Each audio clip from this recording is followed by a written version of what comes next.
All right, let's jump right into this explainer of the echo of tiny footsteps.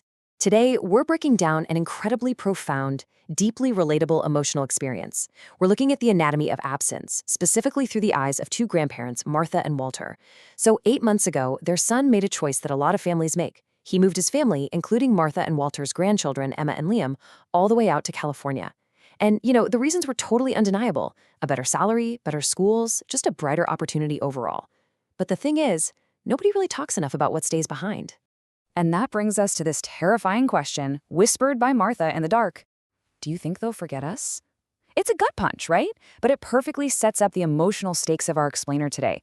It captures that absolutely universal fear that grandparents, and honestly anyone separated from their loved ones, have to face when people move away.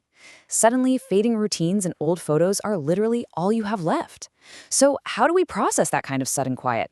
Let's break it down. Section 1. The sound of silence. The shift from noise to stillness. For Martha and Walter, the physical absence of their grandkids fundamentally changed the very atmosphere of their home. We're not just talking about a change in schedule here. It's a completely different environment. Think about the past. It was this beautiful chaos. Every morning at 7:15 a.m., Martha woke up to pancakes, spilled chocolate milk, the absolute panic of missing backpacks, and those tiny little arguments. It was a mess, for sure, but a beautiful one. But today, it's just a painful silence. Mornings are now way too organized, they're too still. You have Walter standing there holding coffee that's gone completely cold, just looking out at an empty backyard swing and a dusty red bike sitting by the garage. This stark contrast Martha experiences every single morning really highlights how an empty house feels entirely different from a peaceful house. And as the months roll by, the passage of time isn't marked by a calendar on the wall. No, it's marked by these painful environmental triggers.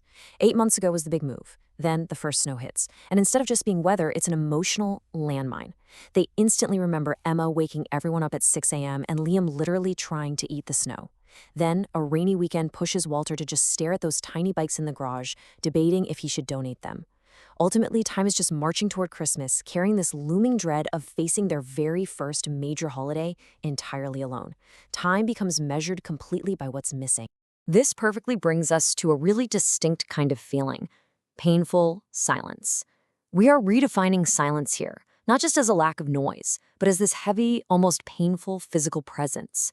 In the source material, Walter and Martha laugh softly about that memory of Liam eating snow, but immediately after that laugh, the silence just crashes back down. It's that specific, suffocating kind of quiet that rushes in right after you remember someone you miss. Moving on to section 2, grief in ordinary moments, the weight of habit. We often think of profound sadness as something reserved for major life events, funerals, or dramatic goodbyes at the airport. But this shows us that grief actually hides inside completely ordinary, mundane habits. Take the number 6, for example. The rawest emotional gut punch in this entire narrative revolves around this number. Martha is in the kitchen, and she accidentally makes 6 grilled cheese sandwiches instead of just 2. She stares at the stove, and she absolutely breaks down crying. Why? Because her muscle memory is still cooking as if the kids are right there in the other room. Her hands literally haven't learned that the house is empty yet. And there are these specific physical anchors to their longing, these triggers of habit. Martha opens the fridge and realizes she bought a box of dinosaur-shaped chicken nuggets purely out of habit. Walter sees neighborhood kids playing outside, or he looks over at the porch swing and perfectly hears Liam yelling, "Push higher, Grandpa!" He even finds himself replaying this old, grainy phone recording of loud crashing sounds and Emma laughing uncontrollably, just to hear it one more time. It's wild how a simple box of frozen nuggets or a wooden porch swing can instantly bring a grown man to tears. Section 3. The FaceTime Paradox. The digital lifeline. Now, in our modern era of digital lifelines, long-distance families practically live for these short bursts of connection. For exactly 20 magical minutes, the iPad screen lights up and the house comes absolutely alive again. Tiny voices fill the living room shouting, "Grandma, look what I drew!" and "Grandpa, guess what happened at school?" And for those 20 minutes, the distance just evaporates. The grandparents are fully engaged, they're smiling, they're connected. But of course, this modern miracle comes with a really devastating caveat.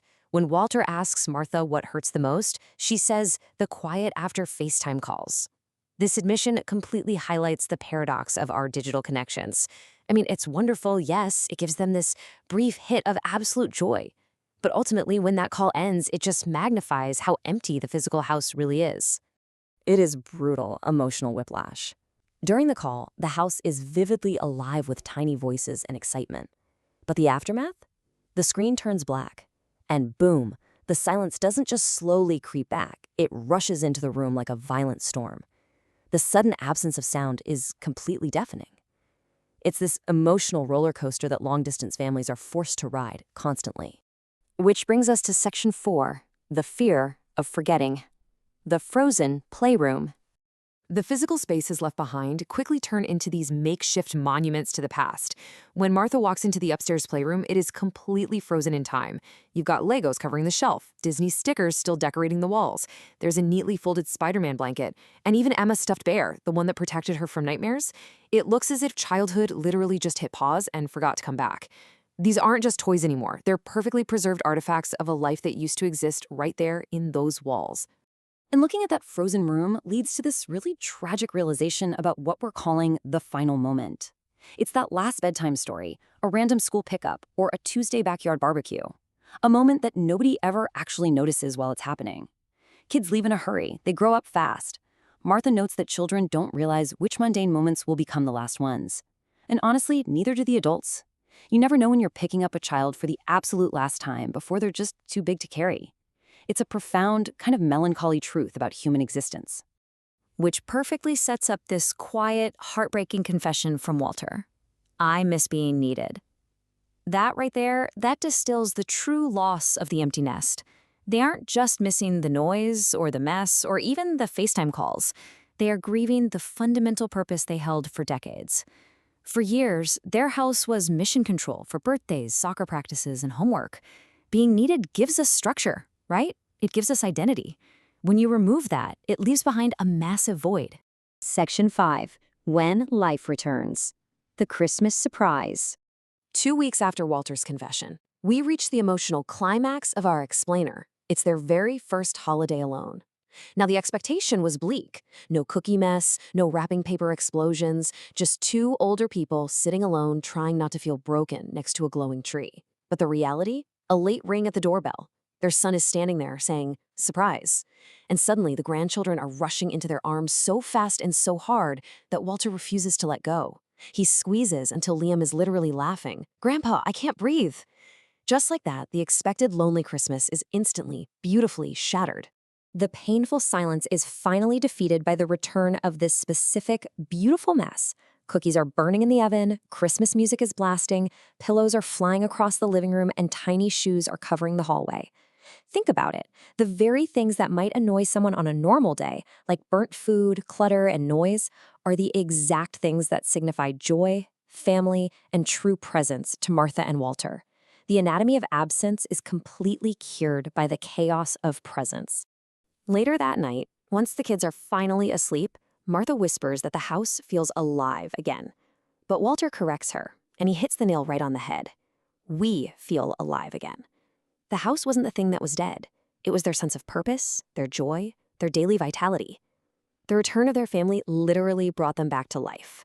So as we wrap up this explainer on the anatomy of absence, I want to leave you with this thought.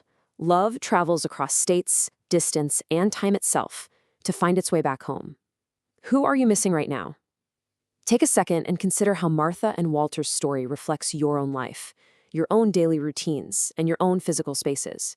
Whether it's a child off to college, a best friend who moved away, or family across the country, ask yourself, who are you waiting to hear run through your door? Thanks so much for diving into this fascinating and emotional look at human connection with me today.